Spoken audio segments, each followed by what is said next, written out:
Good morning. Welcome everyone here to Derby, to our board meeting, and I'm delighted to see such a good turnout right across our constituents, councils, but also our non-constituent councils as well. I am just trying to make sure I have my notes available. Can I start first of all with can I start first of all by just reminding you that this is being recorded and is also being transmitted via video live, so taking part in this is an indication of your consent to do so. I would also suggest to you that we may have some press in attendance as well. Can I remind you that the way in which we engage is that we try to make progress through consensus wherever possible, and if we need to take any votes, formal voting arrangements are in place, and they are based on a simple majority with myself as mayor in the majority, in most cases taking part on that, but we do seek to bring everybody into and be involved. But if we do have votes, they are for the constituent council members only. I would just remind you, please, to use the microphones if you wish to speak, and to switch them off afterwards. Just a bit of housekeeping: there are no firearms planned as far as we are aware, but again, should such an event take place, please follow the emergency exits.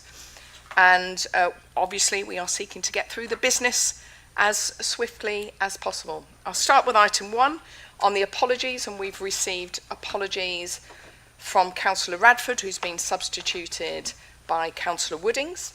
We've also received apologies from Councillor Graves, and welcome to Councillor Reid, who is substituting for him. I'm not aware of any other apologies. I'm assuming Councillor Khan's running late because as of yesterday evening he was on the way. I'm sure that is the case, and I think there may have been some issues there. That's absolutely fine. Can I take any declarations of interest, please? No additional declarations other than those previously declared. Public participation. We have received one question from a member of the public. The member of the public is not here, so therefore that will be available. The question and the answer will be available on our website. Minutes of the last meeting. Happy to agree those as a true record. Any question? Yes, Councillor Barton. Oh, you're just agreeing them. Okay, thank you very much. Those are agreed. Moving on then to item 5, the mayoral update. I'm going to do it off yours. So it feels like it's not been long really since we last met, but a lot has happened in these last few weeks, and crucially we are actually starting to see the fruits of all the work that we've been putting into the establishment of this combined county authority over the last few months in securing a significant amount of investment into our services and also into our infrastructure. So firstly, we can talk about roads, and the government has announced funding for both the A38 and the A46. The A38 improvements in Derby will help deliver 15,000 new homes and hundreds of new businesses, helping the city to grow sustainably. And I know well that how this scheme is delivered will be of great importance to people locally, and we will ensure that access for pedestrians and cyclists is enhanced, as well as making every effort to both preserve and replace trees and other planting along that route. As for the A46, the upgraded Newark bypass will improve journey times and relieve congestion, making it much easier to travel in and around the area and benefiting local people and businesses alike.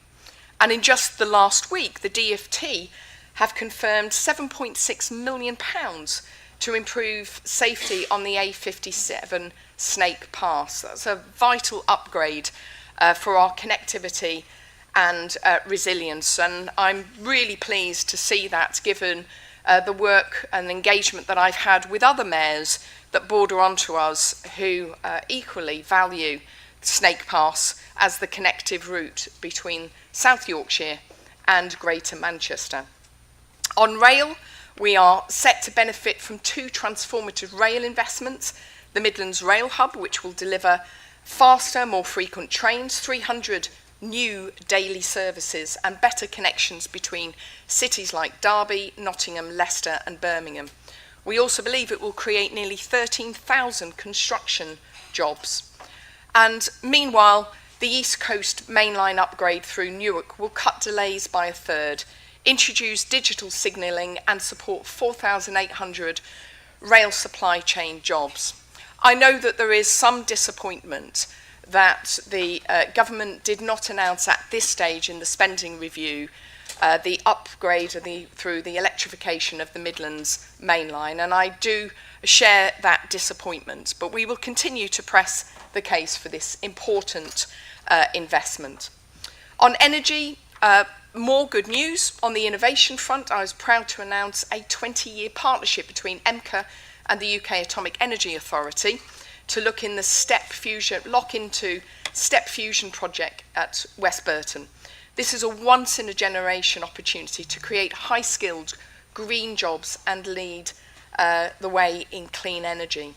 And at the same time, we're delivering green growth with £700,000 from the Mayor's Renewable Energy Fund going towards a solar farm in Derbyshire, which is on a former coalfield site, and will have reduced the council's energy bills by £100,000 a year, which I'm sure will be welcomed by residents as well as by our constituent members right across Derbyshire, and promote biodiversity with new trees and wildflowers on site. This is a choice that we make in this region about how to spend that money in by accessing the Mayor's Renewable Energy Fund. On active travel, I've worked with a cross-party group of 11 other mayors to sign a joint commitment to prioritise active travel routes, helping more people walk, cycle and move safely in their communities. And it's very important to me that this is taken seriously. As many of you will have been following my walk on the Loop, which is a 150-mile circular route of the region, it's clear to me that the residents that I am meeting on each leg of that journey, that they want to see the attention into these active travel routes in the investment that we make. Looking at our public services, we're awaiting the announcement of whether Derby College Group has been successful in becoming one of the country's 10 construction technical excellence colleges. We don't know the outcome at this point, but I want to pay tribute to this region for coalescing around the bid. And not only did our FE colleges get organised to ensure we had one bid, but so too did we, with myself, our EMCCA leaders across our constituent authorities, and all of our MPs of all political parties supporting that bid. This is what region before party looks like, in my view. And the government's also launched a 10-year health plan. It's focused on prevention, community-based care, and using technology to improve outcomes speaks to the strengths and aspirations of us here in the East Midlands. As a former NHS Trust Chair, I know how urgently this plan is needed, and as Mayor, I know that good health is shaped by the good work and quality housing and the strong communities and clean green places that we can bring as part of the solution to good health. However, the government's decision to merge Lincolnshire with Nottinghamshire and Derbyshire in a single NHS integrated care board is, in my view, a missed opportunity. It ignores the geography and governance of our region and serves the people of Derbyshire, Nottinghamshire and Lincolnshire less well than it could do.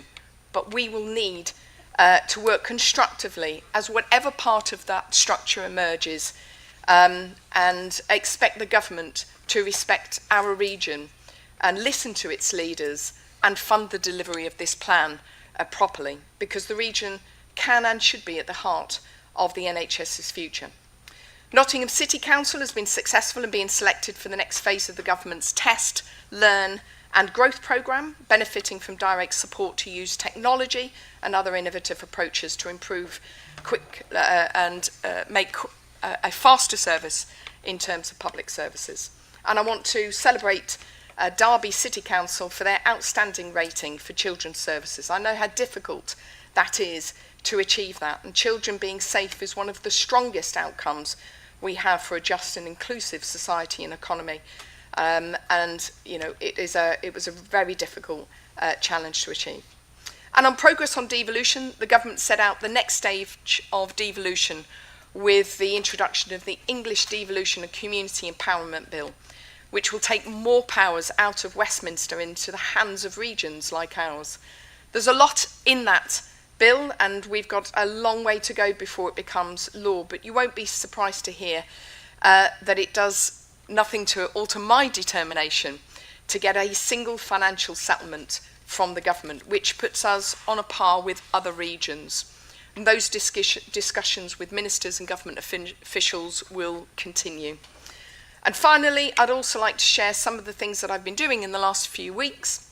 Last week, I took part in the first phase of the Bloomberg Harvard Programme for Mayors, a highly competitive and selective programme to support leaders in their cities and regions to build international links, learn together and deliver more effectively. My trip to New York to participate with 46 other mayors from 17 different countries was funded by Bloomberg Philanthropies and will allow us to draw on support from Harvard University, the programme and the networks around both over the coming years.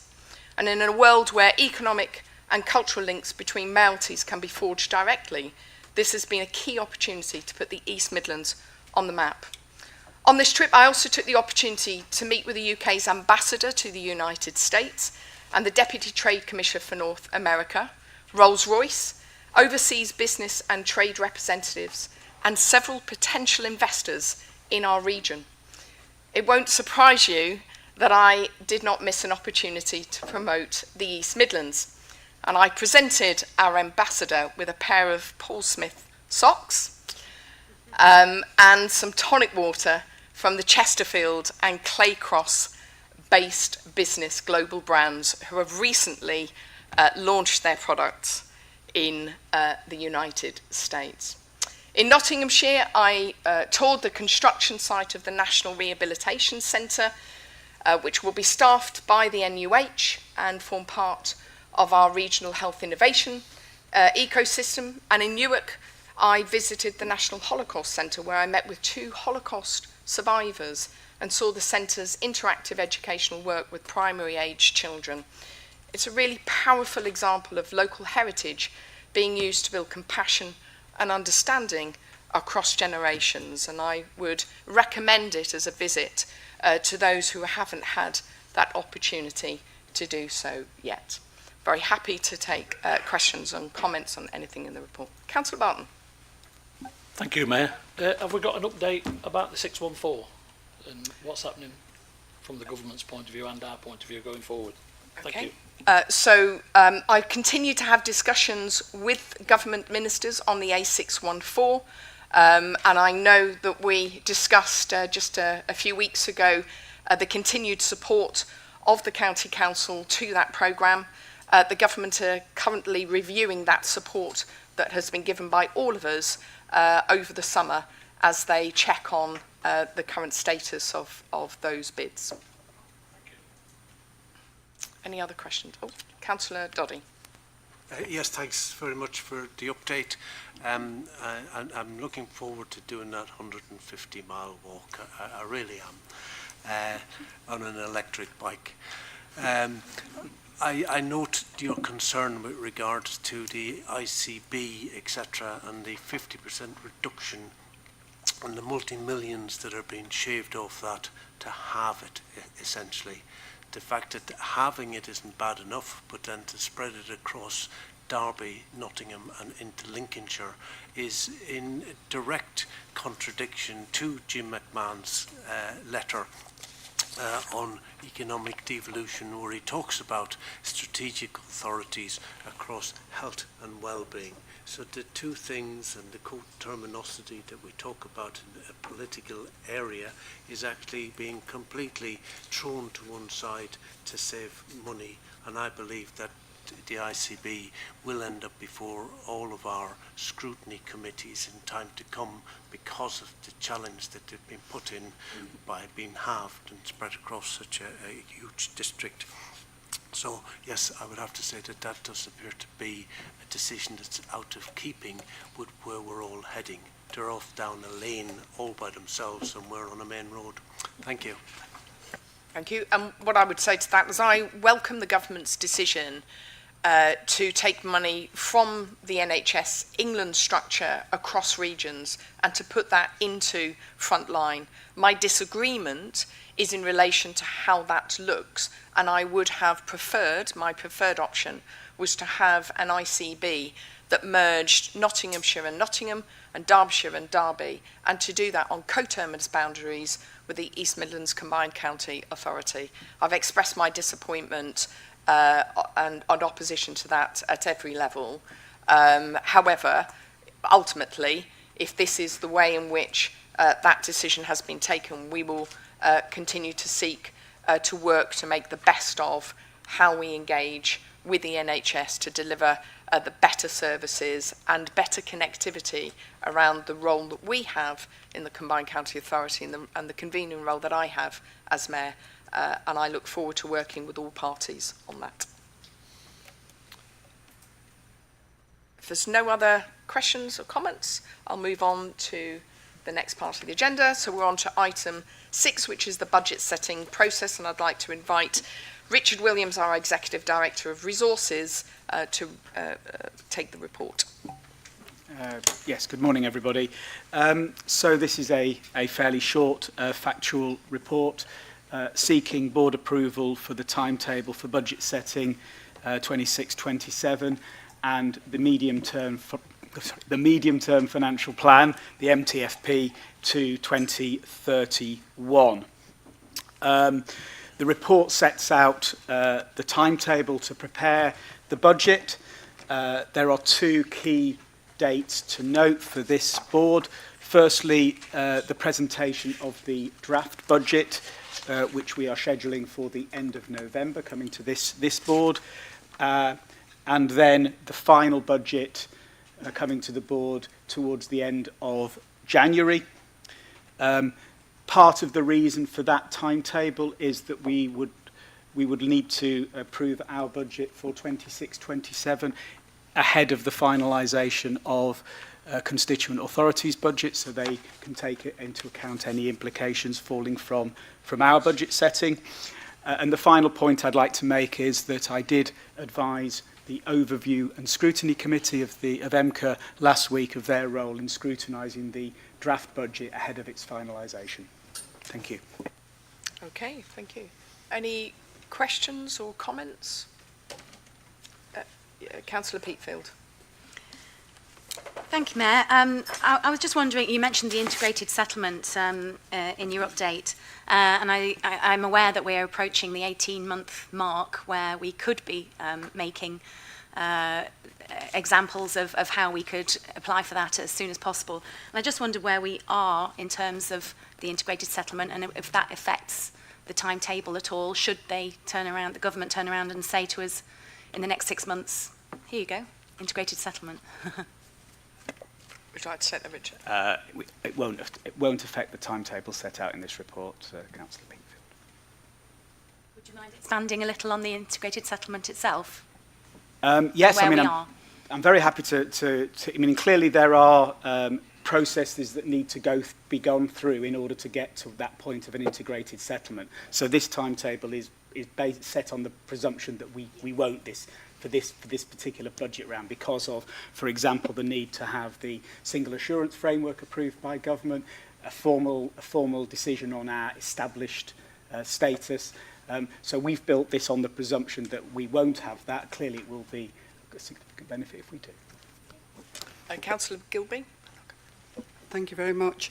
I started my my role as a councillor 10 years ago as the chair of overview and scrutiny for my authority, and I also, because of that, was on a combined authority scrutiny committee in another area, and I just want to congratulate EMCCA on getting on the front foot by incorporating the overview and scrutiny committee in the process of deciding the budget pre-decision, because that pre-decision is really important. So thank you for doing that when you set the programme, and I hope it's a good indication that we'll continue to do that as much as possible with our overview and scrutiny, because it is a really important way in which we can demonstrate that that EMCCA does listen to councillors right across the region. Thank you. Councillor Reid. Thank you, Mayor. Obviously, with the draft coming out in November and constituent authorities having to set their own budgets in roughly the same time frame, it would be good to kind of get an idea on emerging thinking of cases beforehand, because if there's going to be an impact in the budget that's going to flow down to constituent authorities, it would be nice to know ahead of time how that's going to impact our own Derbyshire County, for example, as we start to set our budget for the next financial year as well. So if we can get any sort of prelude as to what might be thinking with the cases or things like that, it would help us as administration and officers to plan. Richard? Yeah, very happy to answer that. So the report does set out, clearly I highlighted the two kind of formal dates in terms of November and January in terms of this committee. The report also sets out the extensive engagement that officers will be having in fact, through the summer and into the early autumn on what the position is looking like for EMCCA, so that then you as elected members of the constituent authorities can be briefed by your officers in terms of any implications that are flowing through. But clearly we will be wanting to give officers as early a sight of that as possible. Okay, thank you. So are we happy to approve the proposed timetable and process for the budget setting? Yeah. Okay, thank you very much.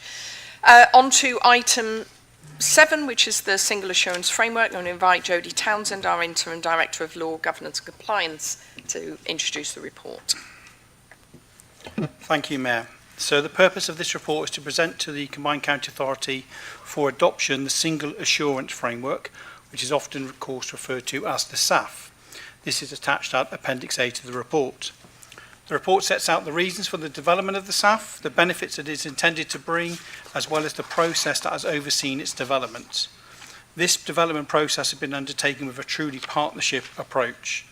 The design principles for the SAF were agreed with the Investment Committee following direction from this board. As monitoring officer, I led the development of the SAF through close engagement with various technical officer groups consisting of constituent council officers. These included place directors, monitoring officers, and on occasion the chief executives. The development of the SAF has been overseen by the Investment Committee, who have steered and endorsed stages of its development throughout the past 10 months. At the most recent Investment Committee held on the 7th of July, the SAF was unanimously endorsed by the committee without any amendments. Part 4 of the report before you sets out the key elements of the SAF, that being its 3 phases of life cycle.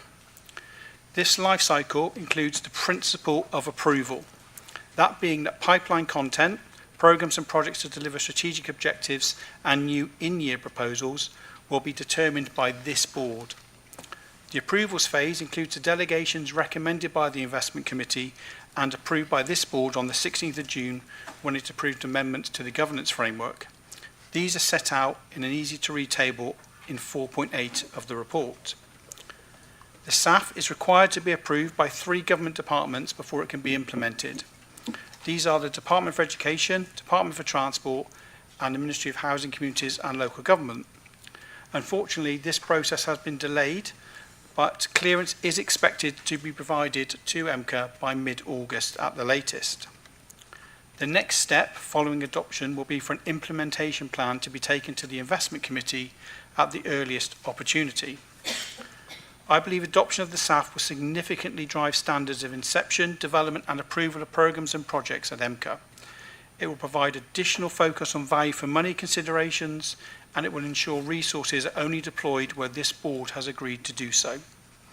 I present the report to the board and happy to take any questions. Thank you. Councillor Mead. Thank you. Obviously, great report on that. The one thing I wasn't clear on from the report is more about outcomes and the outputs. There's no clear sort of measurement on that. And also what's not unclear is what might be done in terms of clawbacks on a case-by-case basis. The only other thing to that is with this, if there are changes, what constitutes a minor change and what constitutes a major change and what comes back to the board and what doesn't? So they're basically essentially my two questions, is how are we measuring all of that with the outcomes and the metrics, and how is that then making it clear, so whether it's on the investment committee board or the local growth plan or inclusive growth strategy, etc. I think that needs to be clearer. Thank you, Councillor. So in regards to any changes that come out of that clearance process, if there's any significant material changes, then the SAF will be brought back to this board for reconsideration. Any minor changes will be reported back to the investment committee. If the investment committee then takes a different view, that they think that those decisions, those changes are significant, again, it would be brought back to this board for approval. In regards to outcomes, so one thing the SAF does is it requires a complete fit for programmes and projects with the strategic justification against our objectives at EMCCA. So inevitably, as we mature as an organisation, we will get to the point our ambition is to have an outcomes framework, and then that will be the key driver for that strategic fit and strategic justification. So all those programmes and projects were set out, what outcomes they will deliver, how they fit to that outcomes framework, and what the measures are going to be to deliver those intended outcomes. I think that's a real key benefit with our SAF. It makes sure that everything is done in line with the strategic framework that's agreed specifically by this board. Councillor Woodings. Thank you. I just had 3 points. Again, on the relation of clawbacks, it says that will be written into the terms of each agreement as to what will constitute an incident that could happen that could say that the money has to be recovered. Is that correct? I was wondering, obviously, one of the points about minor changes, one of the changes could be there's a delay and now it costs more. So do you have an idea in your mind about what level of cost increase, which I would imagine is possibly the most realistic reason for decisions to be reviewed, what level of cost increase would justify it coming back to a decision, whether it's a percentage or whether it's an actual sum? And then my other question was about the scheme of delegations, because it's clear that business cases from 2.5 million to 1 million to 2.5 million will go to the investment panel to see it, but albeit it will just be to view it. But as far as those decisions under £1 million, will they be subject to, the business case of those be subject to scrutiny? Or don't you anticipate them being of that nature? I suppose my short question is, will all of the business cases be subject to the scrutiny panels? Thank you, Councillor Wooding. So I'll go through those one by one. So in regard to GFA's grant funding agreements, we are looking to develop some set standards around our GFAs, and there will be a paper coming forward in the future to the investment committee. on delay and cost implication. This is a really specific relation in regards to our change management approach. That is a member decision to agree that approach, and that will follow adoption of this SAF. So that is another one of the items that will come forward to a future investment committee. So you will get to feed in and determine obviously what those parameters and tolerances are. On schemes of delegation, so a reminder to everyone, the investment panel is an internal EMCCA officer panel. It is there to make sure we have the appropriate technical assessment of all business cases that are developed. So that is a requirement for everything over £1 million. Everything under can of course approach the investment panel and seek guidance and support, but we have other assurance measures set out to pick up those business cases that are under £1 million. The entire purpose of the SAF is it should be proportionate, and we should be introducing an increasing level of assurance as we deliver an increasing level of complexity or financial spend in programs and projects. I believe that the SAF set out for you, it does that, and it makes sure that that technical assessment element is delivered on every business case. It just goes up in detail as you go through the process. Does that answer all the questions? Or? I think I was talking about the formal scrutiny committees of the EMCCA that sit underneath the EMCCA board, as far as sort of like the work of the investment panel evaluating business cases. So in regards to scrutinies, we must remember that the scrutiny function at a combined authority level must have a strategic focus. It is not quite the same as is intended to operate at constituent and non-constituent level. In terms of scrutiny, though, of business cases and that approval mechanism, there are various checks and balances in place. There is obviously, you must recall, anything over £1 million is a key decision, and therefore our full transparency code must be applied to that decision, and that decision, of course, must be shared with our Overview and Scrutiny Committee for potential review and call in if they decide that it meets those parameters around our decision-making principles. That's, of course, the case for all decision-making within EMCCA. The investment panel, though, does pick up an additional level of checks and balance on all business cases below £1 million. So they can look at those and they can escalate any concerns wider within the organisation, both internally within our officer structure or to the investment committee itself. We must remember the investment panel was there to support and work for the investment committee, so it's one of the supporting roles that it will undertake. Kath Mitchell. Hi, thank you. I mean, I'm very keen on frameworks because I think it helps us navigate. The only question I've got is around the difference when you've put about risk management, and maybe I can't see it all, but the risk appetite. So who makes the decision on the risk appetite for a project versus the risk management, which is I suppose, once the decision's been made? I'll start the answer, but Richard, you may want to come in on this one. So we have a risk management framework agreed by this board, and of course that should set out and determine the level of our risk appetite. We then look to obviously then implement that in the processes detailed within the SAF, and of course they're required to then be evidenced within those business cases. It's a good thing to go obviously take advice from the investment panel, particularly in regards to risk. They can give a view on that, as well as advice and guidance. There is other elements within the organisation that we are looking to develop in regards to additional risk and investment appraisal, which will be one of the increasing assurance requirements for projects and programmes that are above £2.5 million, for example. Richard, did you want to come in? Yeah, just very, very briefly, just to reassure as well that when we do consider the business cases that are coming forward, it will be a key consideration to understand the financial and other risks that we're taking so that everybody is very, very clear what those are, and they will be a key part of the business case. Councillor Khan. Thank you, Mayor. As the Chair of the Investment Committee, I think we've had lots of discussions around the single assurance framework. We've asked lots of questions that have been asked today, but we've even gone deeper. I think one of the key things that we have to remember, though, is we've had money in the region before, over D2, N2, LEP and all that kind of stuff. One point we did make very strongly at the committee was, you know, people put bids forward or put proposals forward that kind of get accepted, and then, to Councillor Wooding's point, costs go up, or there's delays and people want money to be rolled over. What we were very clear at the committee is actually there's so much to deliver. We've got so much work to do.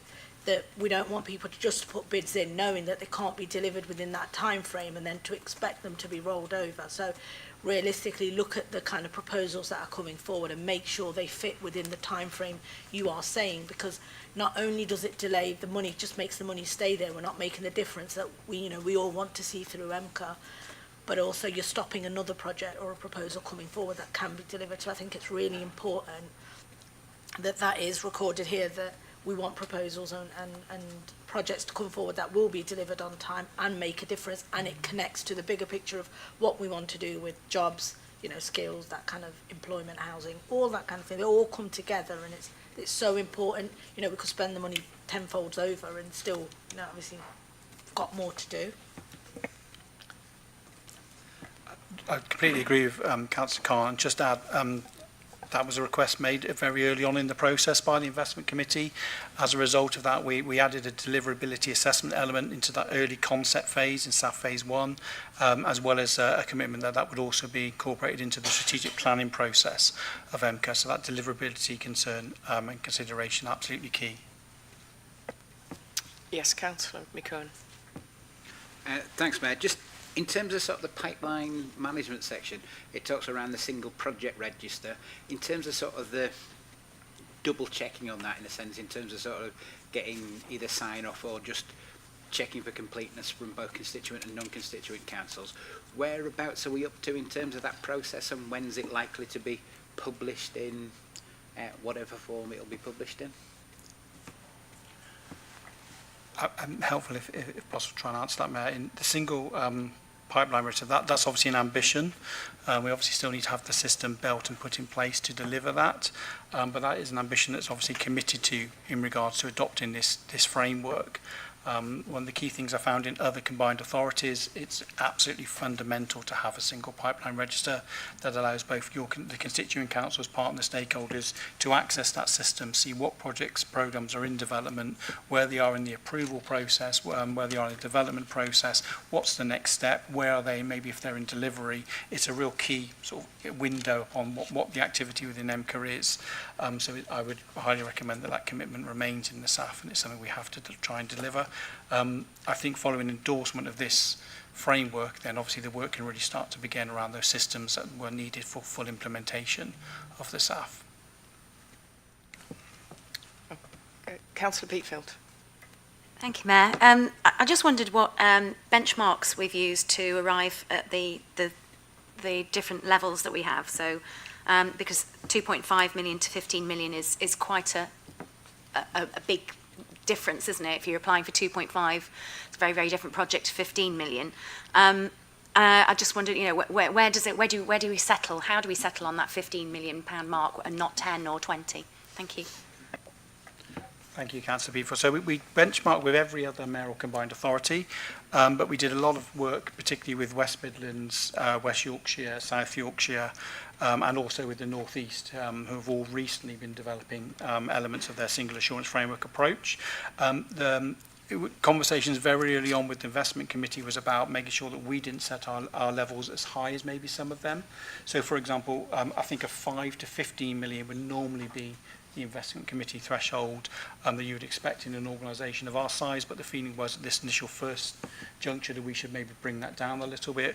We did analysis of the potential types of projects and programmes and what costs they would be in regards to coming forward to the investment committee, and again that feeling was that 2.5 to 15 million was the best fit. We've obviously taken account of that. Obviously, as I said, it's quite a wide berth in regard to the proportionality of required content in business case development in particular, and also the level of appraisal approach that would be required for those values. I think it's fair to say that those approaches are more steps of up to 5 million, 5 to 10, and then 10 to 15.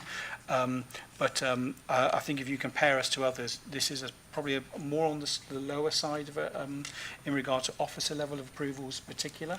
I think certainly Liverpool City Region, West Midlands, etc., they have more in regards to officer delegations, but I think the initial focus for us is actually about full application of the single assurance framework and a constant review process undertaken by the investment committee about whether those delegation levels are appropriate.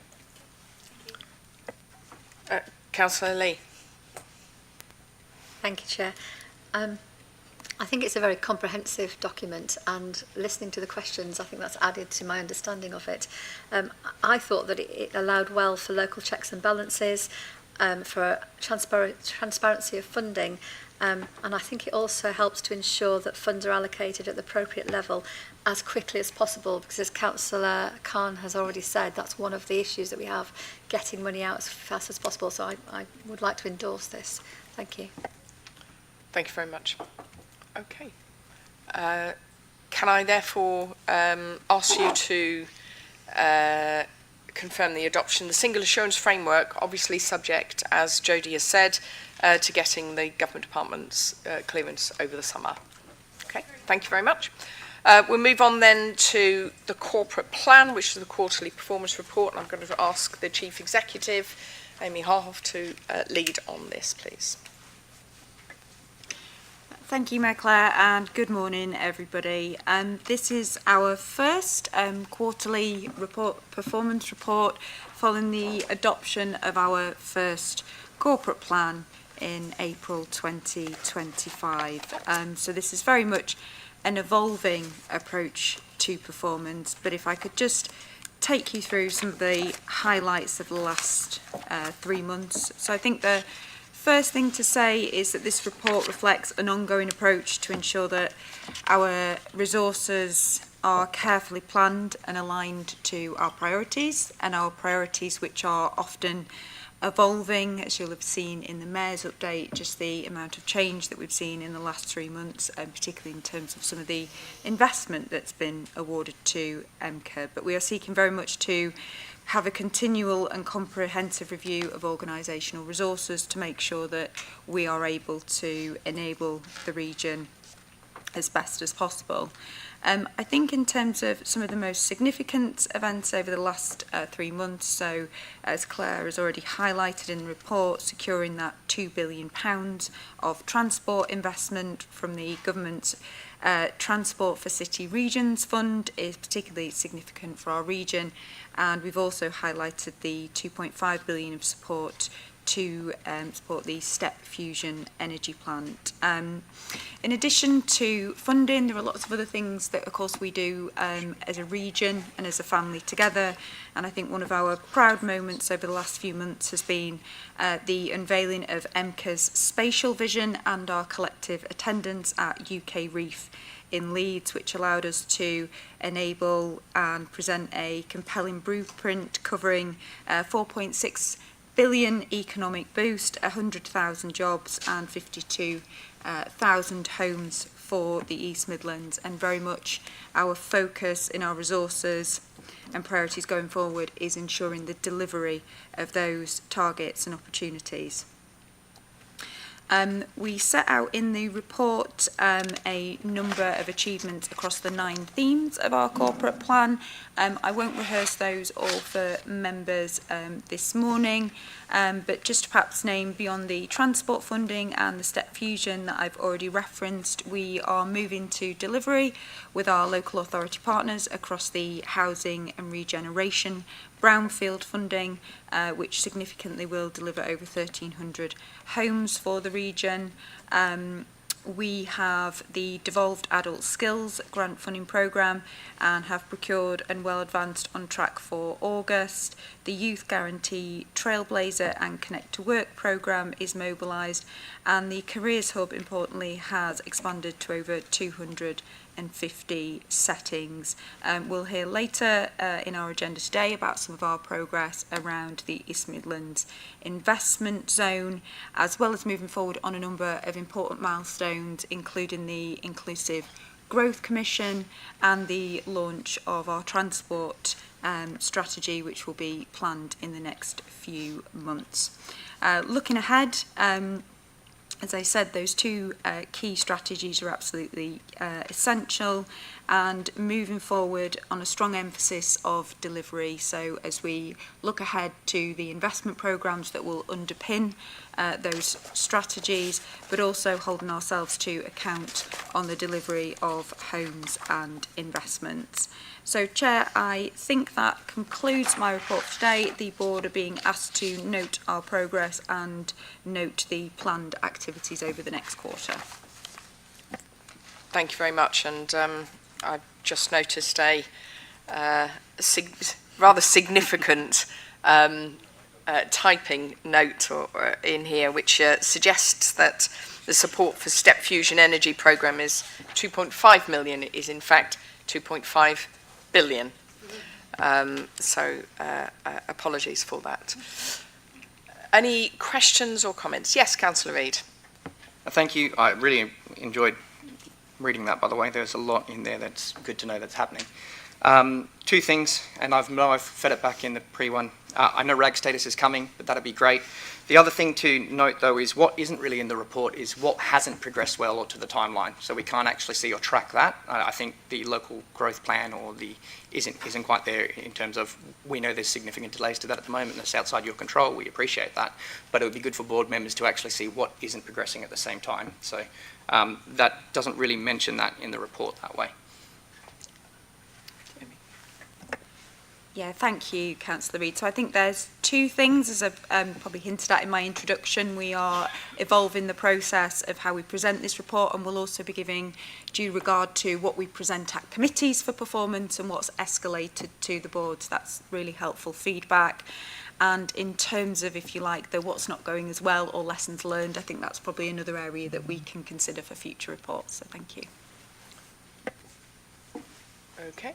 No other questions, comments? To note the progress of the progress and performance of the first quarter in that corporate plan. So I'm happy to move. Thank you. Moving on then to item 9, which is Connect to Work Delivery Plan, and I'm going to invite Councillor Paul Hazelgrave, who is the chair of the Skills and Employment Committee, to present, and any additional support from our Executive Director, Damien, where required. Paul. Thank you, Mayor. I do have quite a bit to say because we've been quite heavily involved in this, and I'm really pleased to have this brought to the board. The report addresses a critical challenge for our region. 300,000 working age people are economically inactive. Of these, 89,000 people are out of work because of a health issue or disability. We are committed to tackling this and to giving people the opportunity to access high quality paid employment. This is not only critical for the region's economy, which needs to draw on all our talents to grow and succeed, but also for the health and well-being of our residents. That's why EMCCA has convened our regional Get Britain Working partnership. This brings together EMCCA, our local authorities, the NHS, the DWP, business, the voluntary sector and our colleges to develop a plan to get more than 50,000 people into work. That's the minimum of what we need to achieve to hit the national target of 80% of people of working age in employment. That's why we need to work with all our partners, because none of us on our own can meet the scale of the challenge. We'll share more on our Great Britain Working Plan in the autumn. As a critical first step to achieve our ambitions on economic inactivity, we are mobilising the Connect to Work programme. Connect to Work is a national programme commissioned and developed locally and delivered locally, which will provide intensive personalised support to people with health issues and disabled people. From January 2026 until March 2030, it will work with over 12,000 people, helping over 6,000 of those to find paid work. The Skills and Employment Committee has reviewed the plans for the programme, which are included in this report in detail. They have fully endorsed these recommendations for the EMCCA board. We now need to move quickly to mobilise services, bring partners on board and deliver the outcomes our region needs. I'll hand over to Damien to go through key headlines from the report. Damien. Thank you very much. Good morning, everybody. I'll just say a bit more about the programme and how it will be run, on which, as I'm sure you're used to the pattern by now, officers in EMCCA in the institution have worked really closely with constituent councils and wider partners through the Skills and Employment Committee and the Technical Officer Group, the committee that Councillor Hazelgrave chairs, for many months to help develop the plan for the Connect to Work programme. As you were saying, it's on a excuse me, it's on a 5-year delivery timeframe, and funding in that period ramps up over time, but ultimately end to end is the best part of about £44 million worth of investment in the region to work with those, as you were saying, up to 12,000 people. In order to do that, through the commissioning of the programme, there will need to be somewhere in the region of this peak of about 100 and 150 frontline employment specialists to work intensively with participants of the programme. So caseloads of about 20 to 25 per specialist. I'll just say something about some of the key bits of the delivery plan that have been thought through at some length through the committee and the technical officer group. First thing to say, I think, is about the commissioning approach. So again, based on consultation and feedback from constituent councils, the programme will be commissioned through delivery partners. And from the point of view of EMCCA, that means Derby City Council, Derbyshire County Council, and then 2 external delivery partners that will be procured through an open and competitive process. So that's the parameters of the delivery plan as set out. The technical officer group feels that provides the right balance between in-house delivery. I say in-house, obviously it will be commissioned, but on a more local level, while also bringing in new external capacity and expertise through the external delivery route. Another thing I want to say is just about what you might call value for money. So it's worth pausing on the type of intervention that Connect to Work is. It is intensive, it's personalised and joined up, hence having, as part of the programme, employment specialists that work with the kinds of individuals that the programme is targeted for. As Councillor Hazelgrave was saying, there is a significant economic inactivity problem in the country. We are about as bad as that in this region. So no worse, no better, but it is a significant problem. And the kind of model this is, the individual placement support, has a lot of heritage in the highest forms of evaluation, so randomized controlled trials in terms of being effective at dealing with the problem of individuals with complex additional needs and getting them back into work. So this sort of placing and then training model that it's based on. And hence the commitment from the Department of Work and Pensions, the commitment from government to make the investment nationally in this, including in our region, of course, on the basis that it will then deliver economic and social returns. Another thing to say about it, I guess, is that it's not just the programme and the output, but also the potential for the programme to deliver public service reform and system reform. So we do see Connect to Work as a key opportunity to work better as a regional system. So the programme includes working with the NHS, obviously local authorities, voluntary sector partners, etc., to help identify those who could benefit from the interventions. And there is some obviously precedent within the region on the individual placement support that takes place in primary care already in Derby, Nottingham and Nottinghamshire, where there are referrals out of health settings, for example. But largely it speaks to this point that the employment support landscape is relatively fragmented and hard to navigate. So one of the objectives of Connect to Work, as we are trying to, is to try to make that a less fragmented system and make it easier to navigate, if you see what I mean, as participants are moving through it. Just a few other points, Claire, and then I'll finish. Just wanted to say something about business and employer engagement. Clearly a critical success for the programme will be how the programme engages with employers who will be employing participants. For this, we plan to use the delivery plan sets out a multi-pronged approach. On the one hand, the employment advisors who are working on the front line will engage with employers directly based on the skills and the preferences of the participant, but also the combined authority with its partners, including the Federation for Small Business and the Chamber, will be raising awareness of the programme, helping to make the connections between providers and job seekers and the businesses with vacancies that ultimately these participants will be, or hopefully find suitable employment opportunities within. Just a couple of other things about the context for this programme. Clearly, we need to ensure the programme works effectively with existing and related provision in the region. So we will be setting up, as part of it, locality boards that help bring together delivery partners, local authorities and the voluntary sector to ensure a coordinated approach in each area, as in each constituent authority area. And then I'd be remiss if I didn't mention the, again, IPS, Individual Placement Support in Primary Care programme that is already running, as I said. We are working closely with the team in Nottingham City Council as the commissioner for that, where referrals are due to cease from September 2025, and then the programme runs for another year. And obviously to ensure that participants in that programme can access Connect to Work where appropriate, but also to support staff members in accessing new roles into Connect to Work as the programme sets up.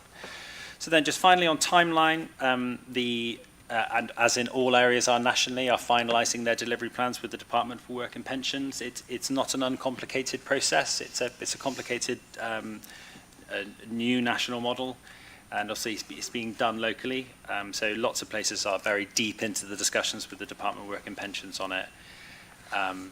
We are starting early market engagement, as you would expect, for the two external delivery partners. We hope to continue to drive mobilisation through the autumn so that referrals can start as planned no later than the 1st of January 2026. Thank you. That was a very extensive report. Can I take Kath Mitchell, please? Thank you very much. Really insightful. I suppose my questions are a little bit about, we need to do this piece of work because we've got large numbers of people sitting in this space. But I suppose the other bit is it happens because we don't have the infrastructure or the outcomes for young people often at the time, and we're creating significant numbers of people leaving schools and college and universities not getting jobs at the end of it. So I suppose my bit is the front loading of that. So we have got evidence in our region that some schools are now able to work much more effectively with young people so they don't become a NEET at the end of their education. I suppose I'm interested in the role that education providers could be at the sort of earlier end in order that actually this becomes even more successful. So I suppose, is that happening at the skills board, or is that for us to sort of coalesce together and work more effectively? Councillor This is the only work stream, so to speak, which is helping the Get Britain Back to Work or Get Britain Working. I certainly agree that any children with a disability, for example, in a school should be given a kind of tailored careers, education and guidance, help to have work experience in different places, and move forward so that they've got a clearer pathway to work. But that's not part of the Connect to Work. This is more about people who are more kind of entrenched in being unemployed, and it's partly or wholly maybe because the right adaptations and the right approach hasn't been made to actually find a location where they could actually thrive in work and be given the dignity of actually having work, because many of these people are eminently employable. It just requires a wraparound kind of support to initiate that. But your points, I think, Damien could address in terms of the other factors of the work we're doing in terms of getting young people into employment and avoiding them becoming NEETs. There's one project with the Youth Guarantee project, which has a number of pilots which are being carried out in EMCCA in order to see which is the best approach in terms of trying to alleviate some issues. One project deals with more people with greater difficulty in finding work because they may have care experience, so they're affected by trauma. It could be that they've been in the youth justice service and the Youth Justice Partnership, and you know, are on the edge of, or indeed had got a criminal record, so therefore more difficult to employ in theory. Also people obviously with Down syndrome or with autistic spectrum disorder, all those people need particular help. But this is more about more mainstream adults indeed, who for one reason or another haven't really had the support to get them into a place where they can have a sustained workplace and employment. But Damien may wish to add other things. What I'm going to do, because I've got a lot of indications of people who wish to comment on this, I'm going to take all of those comments and then we can wrap up at the end. So, Chris Jenkinson. Thanks, Matt. There's a lot to like in this report. I mean, as Councillor Hazelgrove and Damien have said, economic inactivity is a huge challenge for the UK and our region as well. But it's also has a kind of, the absence of work in someone's life has a profound effect on them. It's not just an economic effect, goes to their sense of worth and has implications for their mental and physical health. So for the individuals concerned, it's perhaps significantly more than the economy as a whole. I've read the initial evaluation reports on place and train in the Connect to Work programme, and it's clear from those, and they are robust, that this intervention can have a meaningful impact for individuals and the economy as a whole. And it does require an intervention. The market alone is not going to resolve this. There does need to be a significant intervention to address this issue. So I'm kind of very pleased that that we've got this funding and it's significant and we're going to deliver it over the next few years. The one issue that I did want to raise is, and this is highlighted in the evaluation reports of the original pilots, is the voice of the customers, the people who have been supported through this programme into work. How do we understand their perception of their experience? Where's that feedback loop? I can't see that in the report. It feels a bit data-driven at this stage. So I hope when we get the next report back, we can actually make some provision for that we hear those voices. Okay, thank you. Councillor Woodings. Thank you very much. I also welcome this paper. I've actually been to see some of the work that Framework do in Nottingham with people who are economically inactive.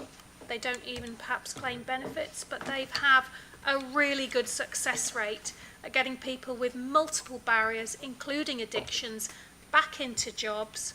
They deem success as maintaining a job for 6 months, and I'm hoping we will have like a consistency of standard about what success looks like as far as the outcomes are concerned.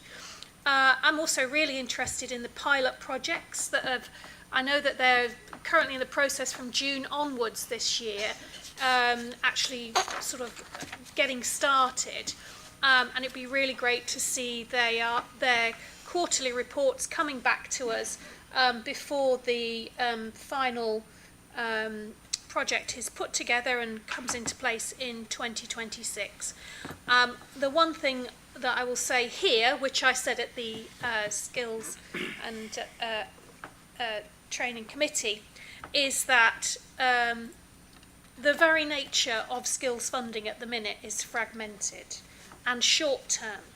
And all of these people who work in this area are working on contracts that will come to an end by the end of the financial year, or will, I think in Framework's case, their funding comes to an end at the end of December.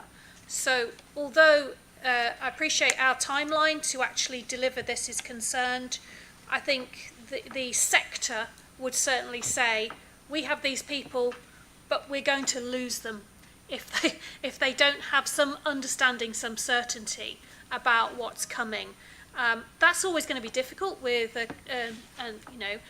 this new combined authority, which is taking on all of these responsibilities and starting up all of these things, and feels like we're sprinting for the start line of many, many different areas and programmes and improvements and infrastructure that we want to see. But the particular issue for skills and employment sector is the fact that their funding will, has normally a very short date. And that has been the nature of it. I'm really pleased to see a properly funded medium-term programme of funding for this area. So I don't know if you wanted to give us a bit more details about the 2 pilot projects and when we hope to see their report backs coming back to the subcommittee and to this board as well. Thank you. Thank you. Councillor Doddy. Yes, thank you very much indeed. It's a lovely report, and indeed getting all the economically inactive individuals back to work is surely the holy grail of everything that we could ever wish for in life, but comes in quite a complex landscape. I remember looking after a chap who had severe physical problems, and he went to work, and I would see him every 3 months or every 6 months. Then he lost his job, and I started to see him every month, and then I started to see him every week, and then I started to have to refer him to 100 different specialists. The sheer benefit of distraction through employment to people with multiple physical or mental challenges is incalculable, and distraction is the single greatest treatment that exists out there. So getting it to work, I think, is really good. It's interesting to see that our biggest area of inactivity in the 20s and the teenagers, etc., is mental health and depression. And then when you get to 40, it's obesity, it's alcohol, cigarettes, it's lifestyle, it's drugs. So there are different groups of people that we'll be trying to tackle in different ways. There is a small technical point where when you stop in September accepting new referrals, that there'll be no new referrals till January. But there'll be a little gap in there when we'll have to just be aware that we may get more in January than we would normally have got because we've stopped taking them. I think that there's huge inequalities that exist out there, and making sure that we actually tackle them. We've recently presented papers on public health, etc., on the length of time women are currently spending in ill health. People getting iller before they even retire, and therefore early retirement may well become a problem as we go down. One of the things that I think, and this sits in the skills and employment sector, is that it's right that it might sit there, but what I'm lacking in seeing is how is an overview going to continue to maintain that, and more importantly to feed into the prevention. So it's not only are we trying to deal with today's economically inactive people, but we're using that to try and reduce the economic inactivity that's growing every single day to fill and backfill those places that we're going. People know that, and I've said it before, we need a health and wellbeing committee as part of East Midlands Combined County Authority that will have overview for prevention and also overview to feed in to skills and employment in order to make sure that we bring back the learning back into other places. So it's a complex, overcrowded area. Nothing cries out more for overview than this, and as I say, I just reiterate my request for health and wellbeing over Derby and Nottinghamshire to keep an eye and build on whatever success we get out of this. Thank you. Thank you. Councillor Gilby. Thank you, Mayor Clare. I do very much welcome this report, and it's a great start to the what I believe will be the great work that's done by EMCCA in this area. And unlike other speakers have said, it's quite a large and complex area. I was very pleased, therefore, to hear from Damien saying that there's going to be a locality structure to that's very important, and that the voluntary sector will be involved. We've heard from Councillor Woodings about the great work that Framework and other delivery organisations do.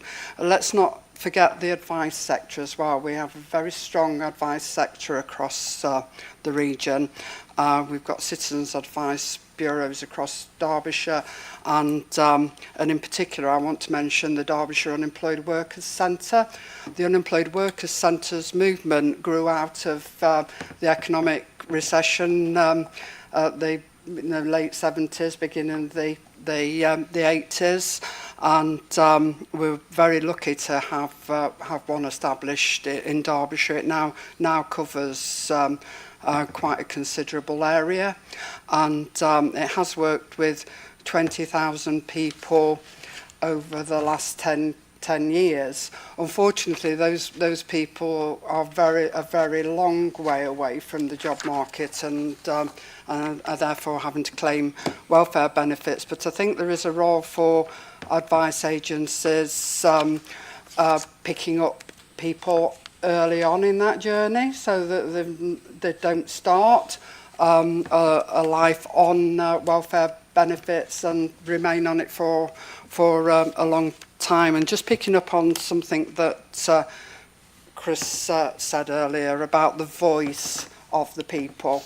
The great thing that Derbyshire Unemployed Workers Centre have done over the years is pieces of research where actually volunteers with the right level of skills, either because of their professional background or because they have been trained by the movement, have actually gone out into communities and spoken directly with these people, and that has resulted in a number of very good, qualitative pieces of work that include those voices. And rather than reinventing the wheel, let's use that expertise that is within the Unemployed Workers Centre movement and other advice sectors to get that voice in, either by using their services or asking them if they wouldn't mind arranging for some people to talk to people that EMCCA might commission. Thank you. Thank you. Councillor Peacock. Thank you, Mayor. One of the points I wanted to make is probably covered by Councillor Woodings and Councillor Gilby. I think it's really important that we recognise that the work that's already undertaken in our localities by a range of service providers, a range of different kinds of people who do actively engage with our communities and therefore have got a better idea about those barriers to work, etc. And I suppose my next point is maybe a continuation of that. I think it's interesting that the pilots have been set up in Chesterfield and Mansfield, which are clearly areas, or some of those areas have pockets of places where there is high levels of economic inactivity. And because we're only aiming at sort of 4,000 people, I suppose, per year for this course, I'm just wondering, are we actually targeting those areas of higher economic activity? I think if we do that, we'll get more success. That's my view. Success in actually getting people into work, but also raising the productivity of those areas as well, which is one of the things that does hold East Midlands back when we talk about productivity, or high levels of low productivity, is we've got areas within our region which are very unproductive. I think that's where the most impact can be made. So I suppose the question is are we targeting those areas? Thank you. Councillor McEwen. Thanks. Just in terms of that sort of locality approach, I'm just interested in terms for those areas that are on the fringes, like to a certain extent, some of my patch. What sort of arrangements or what sort of links have we got with those either neighbouring strategic authorities or similar to sort of make sure we're sending people to what is the most useful programme to them? Because to a certain extent, whilst a Derbyshire-based programme may be of great use for most of the population, particularly for some of my residents, it wouldn't be as useful as sort of a Greater Manchester Link programme. Have we got those links in place? And similar for elsewhere across the patch, sort of for those places that are closer to our neighbouring authorities, have we got those arrangements in place so that people can access whatever's the best programme? But then also make sure that in terms of any statistics or feedback that we're getting back from those programmes, making sure that that's incorporated. Thanks. Thank you. Good point. Councillor Vini. Yeah, thank you, Mayor. A couple of my points have actually been answered, I think, in the questions, but I'll make them quickly anyway. I had a question that came up. 2.8 talks about no funding by results approach from the government. It's white paper, so we agree this and the money's come in, choose what. 2.14 talks about employing a manager to run it and performance monitoring. 2.15 then says we're going to employ an outside body to monitor it at a cost of nearly £1 million. So there's going to be quite a lot of monitoring on this, yet regardless of what's reported back, the money's going to keep coming. And I didn't see that any element there, if the report was actually this wasn't working, there were any way to actually redirect this money perhaps towards apprentices. Young people have been referenced several times here, and young people on a match funding basis, this could employ quite a lot of apprentices, of course. So we're going to have quite a lot of monitoring, but regardless of what the monitoring says, the money's going to keep coming. That sort of felt slightly blunt approach to me. Secondly, I was slightly disappointed not to see much feedback in the report. And I'm aware of pilot schemes, Chesterfield, Mansfield, Nottingham, but I'm heartened to hear particularly that the framework in Nottingham's working well. That would have made me feel much better about this report. No feedback from what businesses feel. Small businesses can be quite vulnerable, and putting somebody into a business perhaps with not quite the working attitude can be quite catastrophic to a small business. So it would have been very nice to hear from our friends in business. And of course, no feedback from the very people this is targeting, the long-term unemployed or disabled. Whenever I've talked to disabled people, they've told me that the very best people to assess what they can do is the disabled people themselves, because they would be able to sympathise with other disabled people and know what they're capable of achieving, or perhaps also police it best in terms of working out whether people are actually well disabled. We're going to have 100 to 150 work coaches. Perhaps we're missing a trick in not picking up some of those disabled people as part of the coaches, for example. So it was just the lack of feedback that concerned me, particularly when there's pilots, 3 pilots running. A small bit of feedback on a positive basis would have made me feel much better, and I thank you for your feedback on the Nottingham one, and the fact that we're going to monitor and monitor and monitor and monitor this, but no matter what we say, the money's going to keep coming. We can't redirect it. So just 2 points really. Okay, thank you very much. Right, Damien, could I ask you to pick up on those points collectively, generally? Yes, I mean, there's obviously lots of contributions made. Some of it echoes really strongly, I think, with some of the discussions that the Skills and Employment Committee have been having already and will continue to have on this. So if it's okay, so particularly the points around, you know, Kath, as you were saying about on the young people coming out of education, how do we get a sort of upstream of some of these problems? Absolutely, completely agree. The points that's made about the voice of the participants, the voice of the customer, as it were, really ring very true. Learnings from the experience of delivering IPS in primary care, but also the pilots which have started now in Chesterfield and Mansfield, which as I think Councillor Gilby said, are relatively, they're just being mobilised now, and they both focus on slightly different things. So there's lots of stuff there which I think we could put back into the Skills and Employment Committee, if that's okay, and bring a report back and just sort of summarise what we think we've heard and then respond to it in that, which feels like the right space for the committee to be in with respect to the board, notwithstanding the recommendations that are in front of the board now. I would suggest that as the sort of key next step with respect to all of this feedback. Okay, thank you. So we have a number of recommendations to obviously note the progress, but also to delegate authority in relation to agreeing the finalised Connect to Work delivery plan, and also agreeing the grant funding as set out and the procurement arrangement. So happy to proceed on that basis. Right. Thank you very much. We'll move then on to item 10, which is local remediation acceleration plan, and I'll ask Edward Highfield, our Executive Director at Place, to take us through. Okay, thank you very much. So, as the Mayor's just said, item 10 is to consider the Local Remediation Acceleration Plan, or LRAP.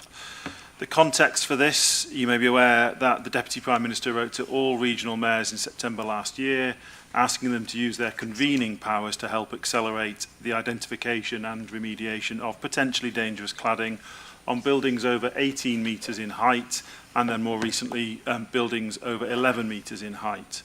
So a couple of things I would highlight just from that task. The first is that EMCCA has no formal powers in this space. Enforcement powers sit and will remain with either the Building Safety Regulator, local authorities via things like the Housing Act, or the Fire and Rescue Services. And indeed, some of our local councils are already taking enforcement action on non-compliant building owners in the 18-metre plus category. So there's a lot of good work to build upon here. But for EMCCA, this is about that convening power of the Mayor to help coordinate and give extra impetus at a regional level, which I think is what we've done so far. And the second point I would make on the task is that, like all areas, we are at the early stages of this. This at the moment is largely about data, so working with MHCLG and Homes England, who are providing nationally validated data to local areas, but then testing that with local partners who are on the ground, just firstly try and identify buildings that might be within scope, then to contact each of the building owners to either rule them in or rule them out, and then to try and work with them to understand what action they are taking if they do have potentially dangerous cladding. Hopefully, ultimately, in a very limited number of cases, we may consider what enforcement action might be necessary, working through partners if a building owner is not engaging with national remediation programmes where they should be. But that is the end of the process, and at the moment, we're very much at the identification stage. So all areas of the country have been asked to produce a local remediation acceleration plan.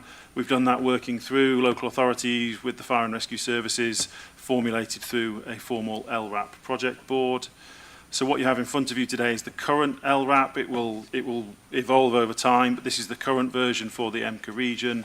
If approved today, we intend to submit this to MHCLG by the end of the month, which will meet their national deadline. I think it's worth saying that we've worked quite closely with MHCLG thus far, so nothing in this plan that we submit to them will come as a surprise to them. They've seen it, they've commented on it as to get to this point, and we believe they are content with the approach and the progress being made. In terms of resourcing, you'll see from the papers that we have received £350,000 of new burdens funding as a region, and the paper sets out how we propose to allocate that money for new capacity that will work across all areas of the region to deliver against the actions in the plan.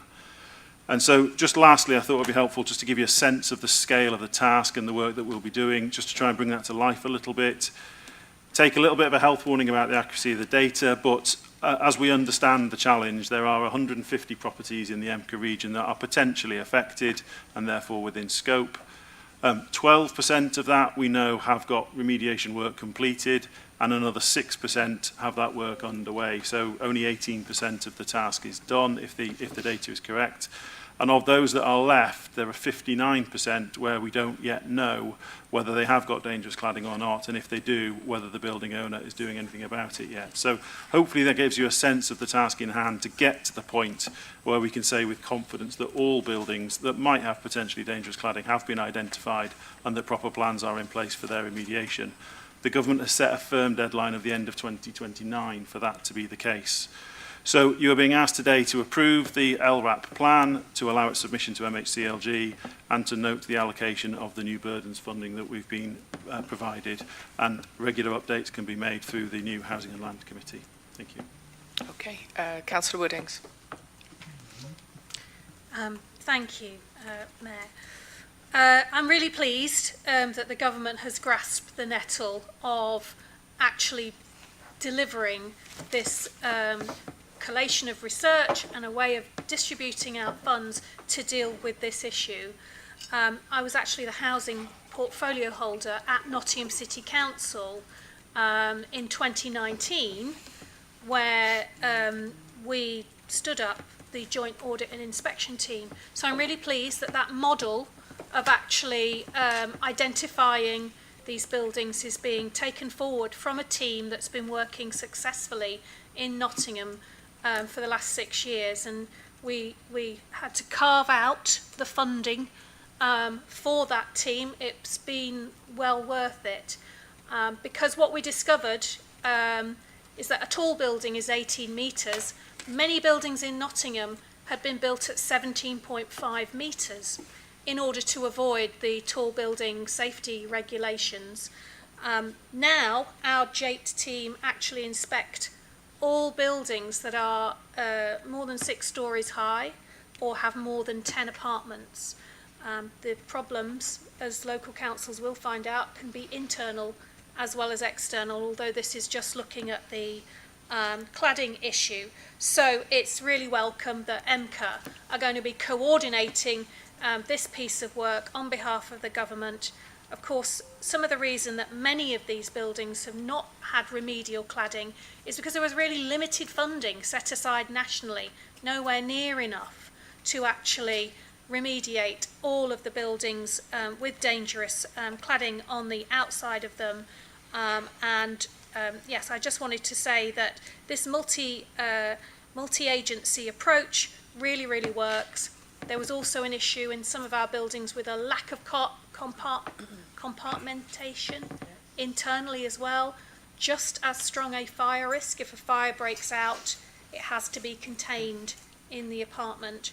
So I appreciate this is just to look at cladding, but it's one of the things that we have picked up on and then developed the team through. So I'm really pleased to see that the government has tasked the combined authorities with leading this project. Thank you. Councillor Peatfield. Thank you, Mayor. And it's really interesting to hear, Councillor Woodings, the work that was done in Nottingham on your tall buildings in spite of the government, really. We're very lucky that we haven't had that challenge in Derby, but had we had it, then I'm sure we would have been taking the same proactive approach. But these things don't come without massive cost. And to look at the fact that Grenfell happened in 2017 and the government of the day did nothing for all of that time is just disgraceful. It's utterly shocking. And so I really, really welcome this work, this report. The themes, especially of not just fixing the buildings faster and identifying the buildings at risk more quickly, but importantly supporting the residents as well, is just utterly vital, because we all saw how abandoned the Grenfell Tower survivors were. And to only have 18% of the work identified completed so far is absolutely shocking. So this is so welcome, so needed, and we look forward to hearing regularly how that percentage is increasing at pace following this intervention. Thank you. Thank you very much. Councillor Khan. Thank you, Mayor. I was just going to say in 2.5 within the report, it talks about, you've talked about percentages. When, general public think about percentage, you don't know what numbers we're talking about. So 2.5 is good because it talks about Nottinghamshire Fire and Rescue Service estimate there are 977 properties greater than 11 metres in height that are yet to be ruled in or out of the remediation programme. So they require an inspection. And it also talks about Derbyshire Fire and Rescue Service. There's 400 of these properties. So if you think about the numbers, it's a lot. And Councillor Peatfield just mentioned it since 2017, since Grenfell's happened. So there's still a lot of uncertainty and potential risk out there. So it's really important that this work gets done and we identify the properties that need, potentially looking at if they are of fire risk. Thank you. Councillor Hazelgrave. Just to add to the issue about residents, I've heard stories of people who have gone in good faith to buy or part buy a flat or something in properties that haven't been adequately clad.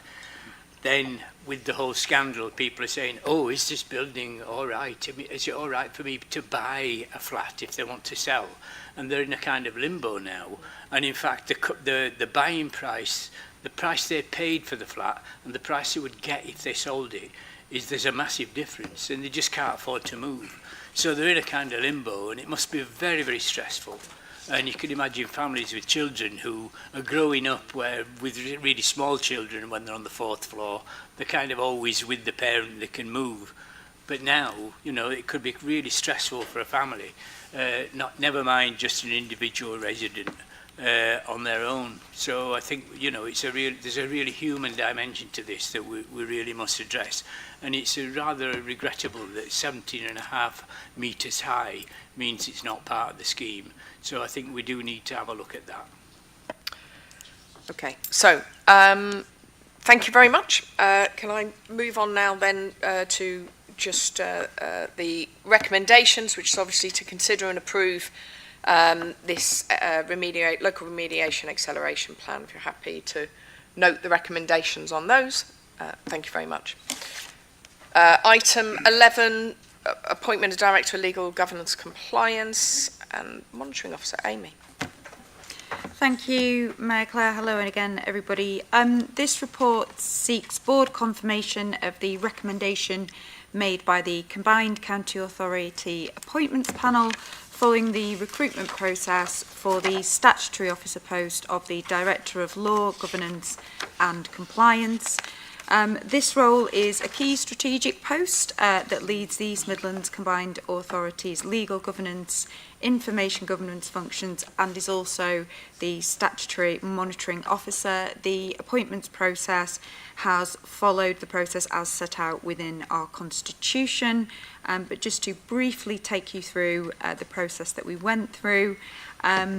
So the appointments panel met on the 10th of March this year and agreed the key issues of pay, the duties of the role, and any qualifications that would be sought during the process, and subsequently the process to recruit to the director commenced and supported by an executive recruitment agency in recognition of both the level of this role and the exceptional skills that are required.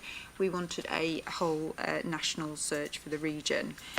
The appointments panel undertook a review of applications on the 16th of June, and that led to the shortlisting of final candidates, with the final interview taking place on the 27th of June, which was also supported by a number of stakeholder panels.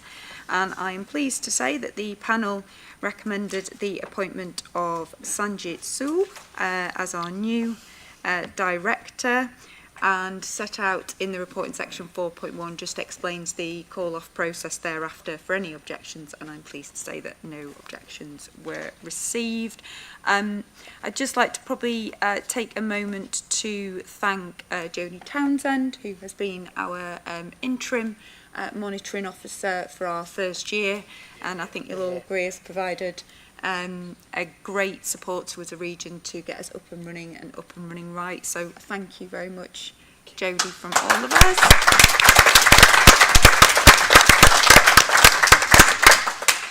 And just a personal thank you as well to all members and colleagues who helped us in the process as well, because we know you gave up your valuable time with a busy day job, so thank you very much. The recommendations are to note the process and to confirm the appointment. Thank you. Councillor Peakfield. Thank you, Mayor.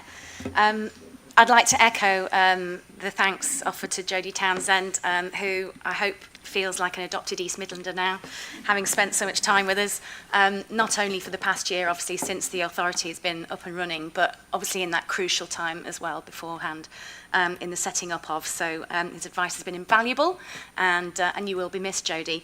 However, I'm absolutely delighted in the appointment of Sanjit Sool, because she was an absolute delight to interview, and her passion for the region was very, very clear, as well as her clear competence and knowledge as well. So she's going to be an incredible addition to the team, and very much welcome her. Thank you. Excellent. Thank you very much. I agree wholeheartedly with all of those, and thanks to Jodie as well for all the support that he's given to me too during that time. Happy to approve that appointment.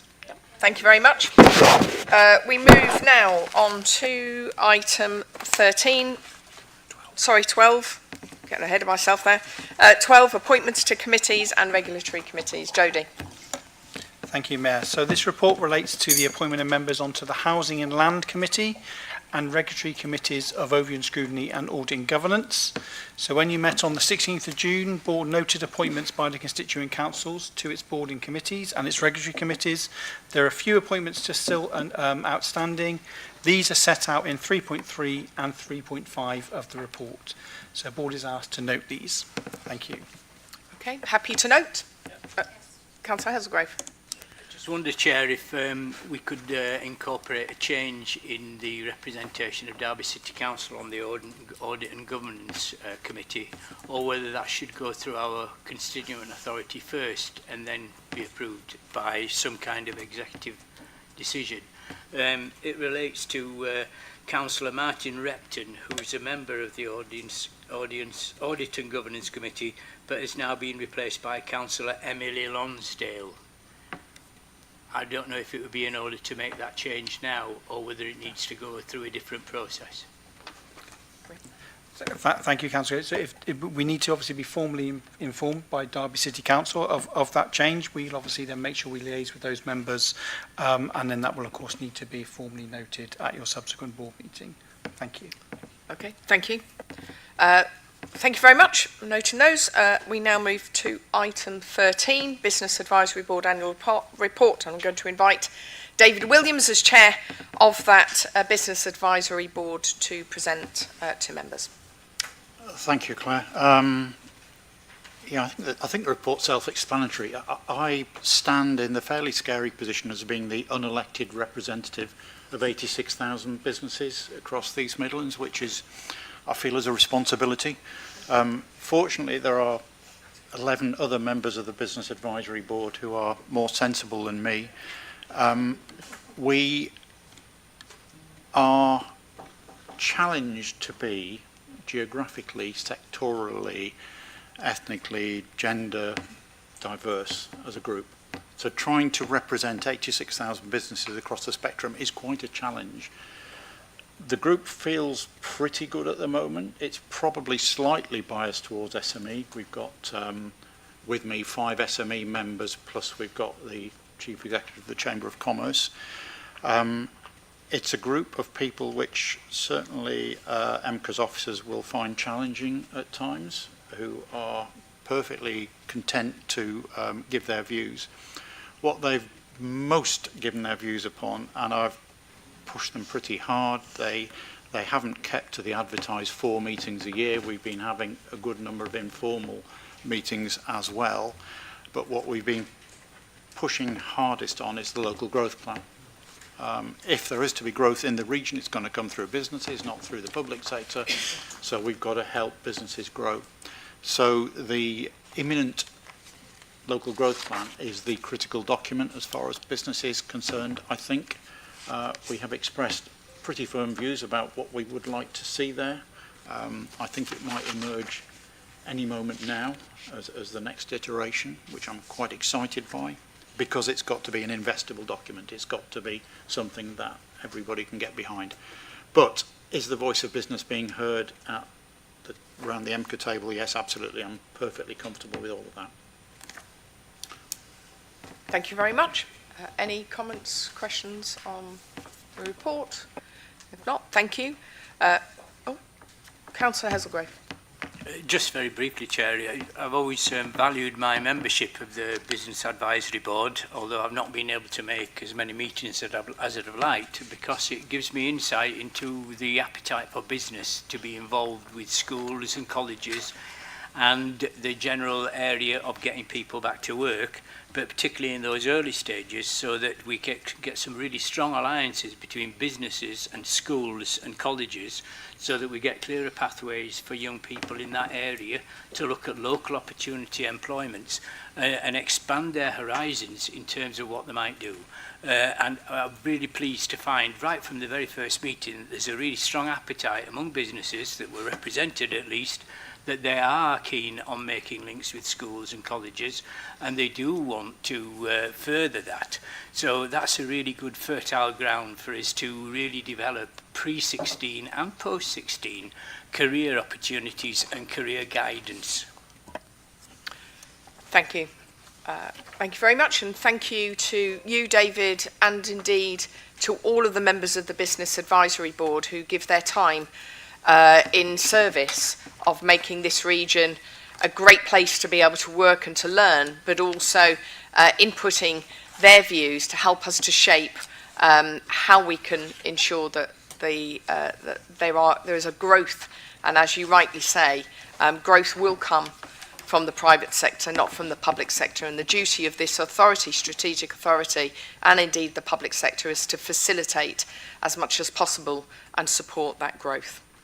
Okay, thank you. Moving on then to item 14, the Audit and Governance Committee Annual Report. I invite Richard Williams to introduce this item.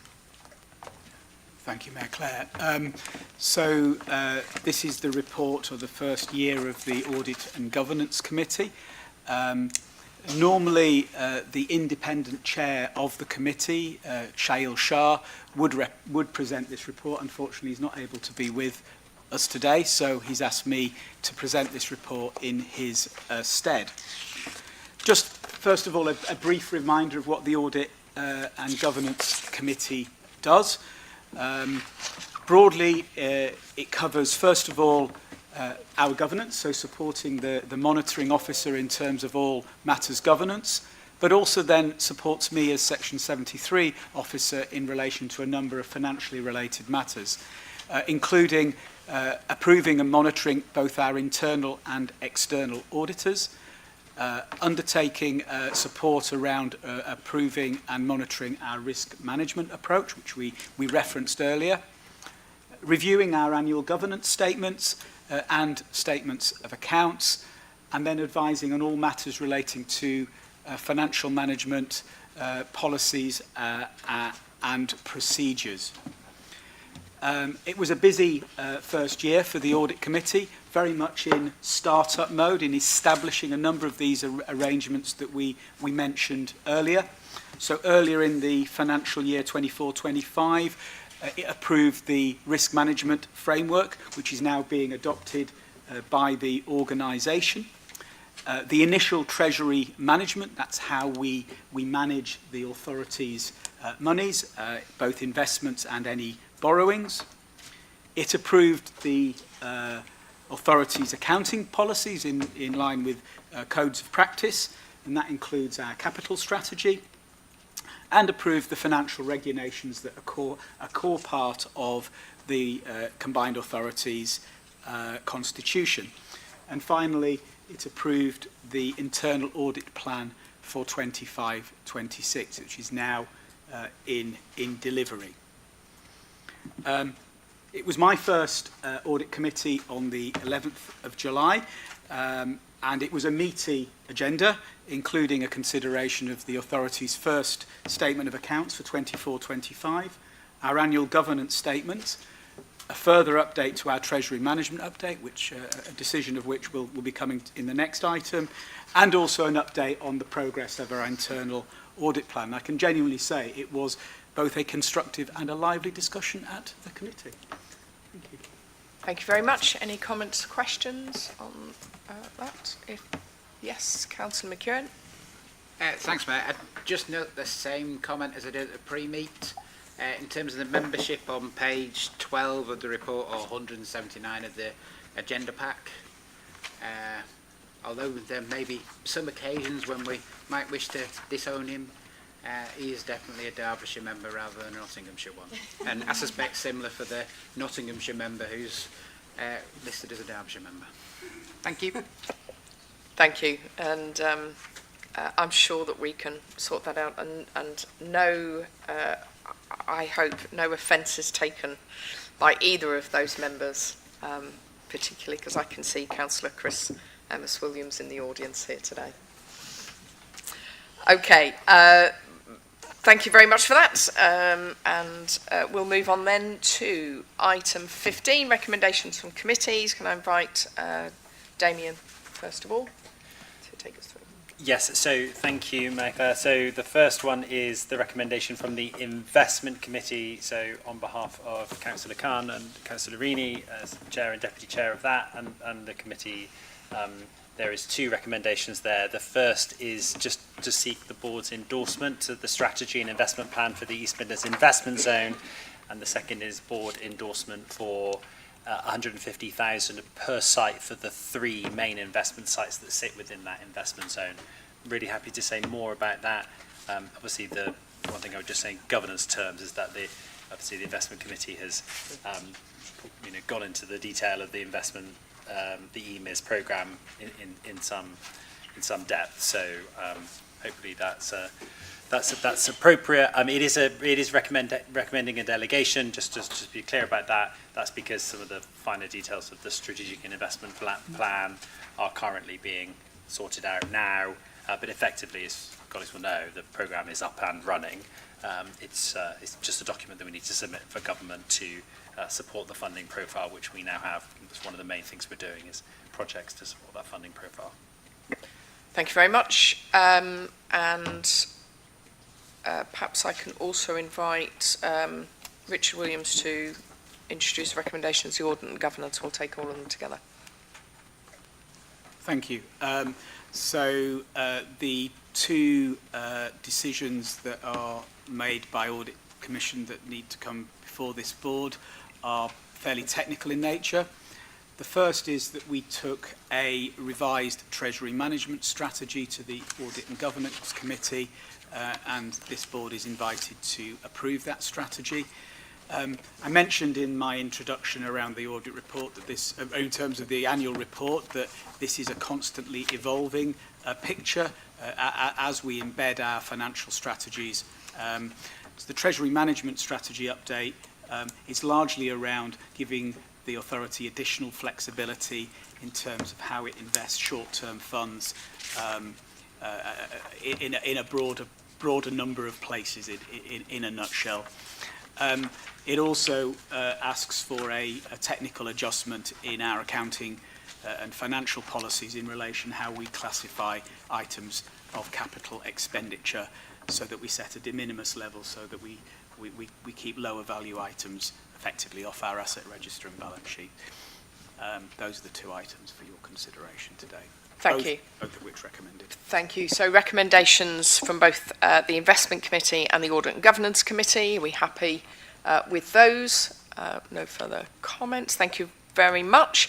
We'll move now on to the final item there, transparent decision making. Jodie. Thank you, Mayor. So this report details, in the interests of additional transparency, the decisions taken by officers and or the Mayor outside of meetings in line with their delegated authority. All such decisions are published in accordance with EMCCA's publication scheme. Since the last meeting of this board, there has been 1 such officer decision, which is detailed at 3.3 of this report. This decision was treated as a key decision, despite being under the new key decision financial threshold set by the board on the 16th of June. It was felt that this approach would ensure additional appropriate transparency for this decision, given that it was within obviously the key decision threshold when the consultation and engagement process for that decision began. As a result, it was published in accordance with key decision requirements, and it was subject to overview and scrutiny consideration for call-in. Thank you. Thank you very much. Any comments, questions on that item?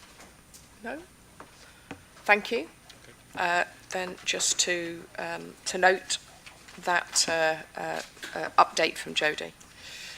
That concludes our agenda for today. Can I thank all of you for your constructive participation and engagement in the work of the Combined Authority. We continue to make progress, particularly in relation to investment opportunities on behalf of those that we serve in this region. In closing the meeting, I remind you that the next meeting is scheduled for the 22nd of September. We don't yet have a location to be confirmed, but can I just say thank you to our hosts, the University of Derby, in hosting us here at the Enterprise Centre, and it's been a very good venue for us today. I'll close the meeting and invite you to take lunch with us. And perhaps I can ask the comms team and technical team to confirm when the meeting has closed.